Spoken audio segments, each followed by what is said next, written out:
14 ફેબ્રુઆરી 1689 એક બંધક બનાવાયેલો રાજા બેડીઓમાં ઊભો છે, હજારો દુશ્મન સૈનિકોથી ઘેરાયેલો, યાતનાઓ, અપમાન, આત્મસમર્પણના બદલામાં જીવનની ઓફર, પણ તેણે ઇનકાર કર્યો.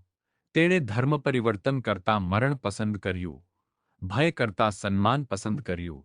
આ માત્ર એક રાજાની વાર્તા નથી, આ છે છત્રપતિ સંભાજી મહારાજની વાર્તા.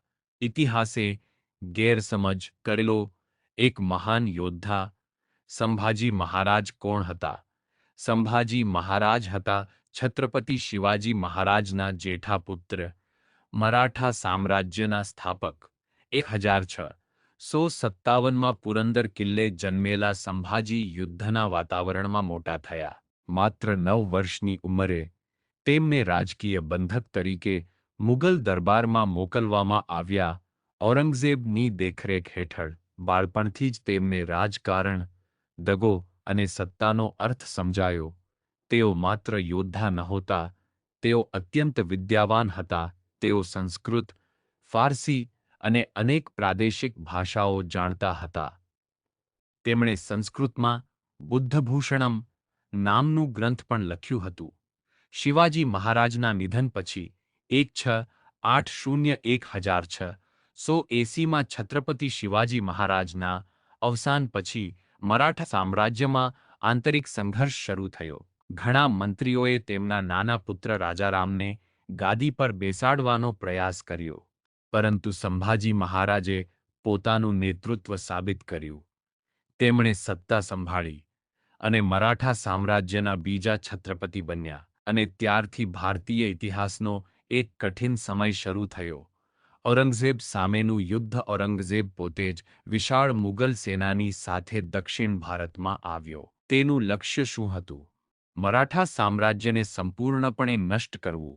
9 સતત વર્ષો 1680-1689 સુધી સંભાજી મહારાજે લડત આપી. મુગલ સામ્રાજ્ય સામે, જંજીરાના સિદ્દીઓ સામે, પોર્ટુગીઝો સામે, આંતરિક બગાવતો સામે. મર્યાદિત સાધનો હોવા છતાં તેમણે ક્યારેય આત્મસમર્પણ કર્યું નહીં. અચાનક હુમલા કર્યા, ગેરિલા યુદ્ધની રણનીતિ અપનાવી, કિલ્લાઓની બહાદુરીથી રક્ષા કરી. ઔરંગઝેબે સહેલી જીતની અપેક્ષા રાખી હતી, પણ તેને પોતાના જીવનનું સૌથી મુશ્કેલ યુદ્ધ મળ્યું.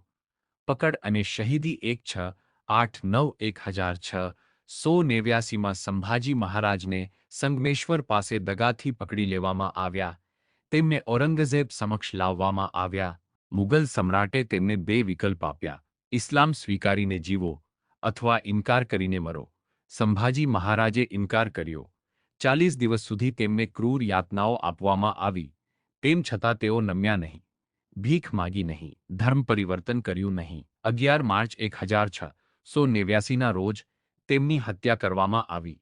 તેમનું શરીર ટુકડાઓમાં કાપીને નદીમાં ફેંકી દેવામાં આવ્યું, પણ તેમનો આત્મા અતૂટ રહ્યો. તેમને ગેરસમજ કેમ કરવામાં આવ્યા?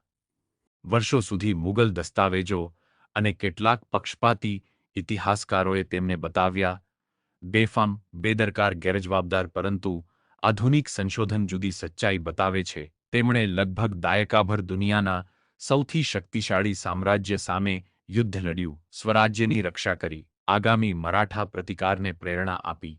તેમના મૃત્યુ પછી મરાઠા સામ્રાજ્ય તૂટી પડ્યું નહીં, પણ વધુ મજબૂત બન્યું. તેમની વારસો સંભાજી મહારાજના પ્રતિકાર વિના મરાઠા સામ્રાજ્ય કદાચ ટકી શક્યું નહોત. પછીના શાસકો જેમ કે રાજારામ પઈ અને શાહુ પહી લડત ચાલુ રાખી. 18મી સદીમાં મરાઠાઓ ભારતની સૌથી શક્તિશાળી શક્તિઓમાંના એક બન્યા. સંભાજી મહારાજ નબળા નહોતા, તેઓ નિર્ભય હતા. તેઓ બેદરકાર નહોતા, તેઓ અડગ હતા. તેમણે જીવન કરતાં ધર્મ પસંદ કર્યો.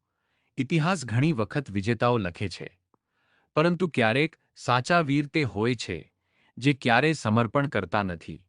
છત્રપતિ સંભાજી મહારાજ હાર્યા નહોતા. તેમણે બલિદાન આપ્યું, અને એ બલિદાનને કારણે સ્વરાજ્ય ટક્યું. જય ભવાની, જય શિવાજી.